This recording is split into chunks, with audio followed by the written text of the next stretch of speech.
কখনো কি মনে হয়েছে তুমি জীবনে অনেক পিছিয়ে পড়েছো? সবাই এগিয়ে যাচ্ছে আর তুমি একই জায়গায় দাঁড়িয়ে আছো। তাহলে এই কথাটা মনে রেখো, তুমি হারিয়ে যাবে।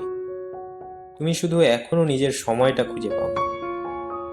জীবনে এমন একটা সময় আসে যখন সব কিছু অর্থহীন মনে হয়, স্বপ্নগুলো ছোট হয়ে যায়, আত্মবিশ্বাস ভেঙে পড়ে, আর নিজের উপর বিশ্বাসটাও ধীরে ধীরে হারিয়ে যায়।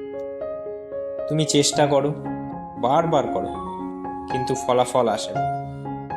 তারপর একদিন তুমি নিজেকেই প্রশ্ন করো, হয়তো আমি পারবো না। কিন্তু সত্যিটা জানো, যারা আজ সফল তাদের জীবনেও এমন রাত ছিল যেখানে তারা একা কেঁদেছে, ভেঙে পড়েছে, হাল ছেড়ে দিতে চেয়েছে, কিন্তু একটা জিনিস তারা করেনি, তারা থেমে যায়নি। কারণ তারা জানতো অন্ধকার চিরদিন থাকে না।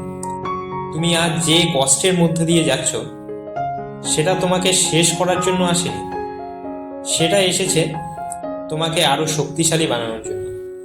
মনে রেখো, হীরা কখনো সহজে তৈরি হয় না। চাপ, অন্ধকার আর সময়, এই তিনটেই একটা সাধারণ মানুষকে অসাধারণ বানায়। তোমাকে নিয়ে মানুষ হাসবে, তোমার স্বপ্নকে ছোট বলবে, তুমি ব্যর্থ হলে তোমার পাশে কেউ থাকবে না। কিন্তু যখন তুমি সফল হবে, সেই মানুষগুলোই একদিন বলবে, আমি জানতাম ও একদিন পারবে। তাই মানুষের কথায় নয়, নিজের লক্ষ্যে বিশ্বাস রাখো। শোনো, তোমার গতি ধীর হতে পারে, কিন্তু ধীরে চলা মানে পিছিয়ে পড়া নয়। প্রতিদিন একটু একটু করে এগিয়ে যাও, 1% উন্নত হও, কারণ ছোট ছোট পদক্ষেপই একদিন বড় পরিবর্তন নিয়ে আসে। আজ যদি তুমি শুধু একটা কাজও করো যেটা তোমাকে তোমার স্বপ্নের কাছে নিয়ে যাবে, তাহলেই তুমি জিতছ। জীবন তোমাকে বারবার পরীক্ষা নেবে, কখনো মানুষ দিয়ে, কখনো ব্যর্থতা দিয়ে, কখনো একাকিত্ব দিয়ে।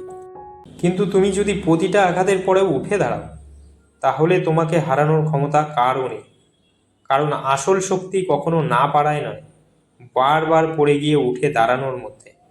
তাই আজ একটা সিদ্ধান্ত নাও, আর নিজের স্বপ্নকে ছোট করে দেখবে না, আর ভয়কে তোমার জীবন নিয়ন্ত্রণ করতে দেবে না।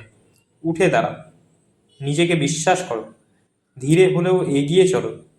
কারণ হয়তো তোমার জীবনের সবচেয়ে সুন্দর অধ্যায়টা এখনো শুরুই হয়নি। যদি তুমি এখনো হাল না ছেড়ে থাকো, তাহলে কমেন্টে লিখে যাও,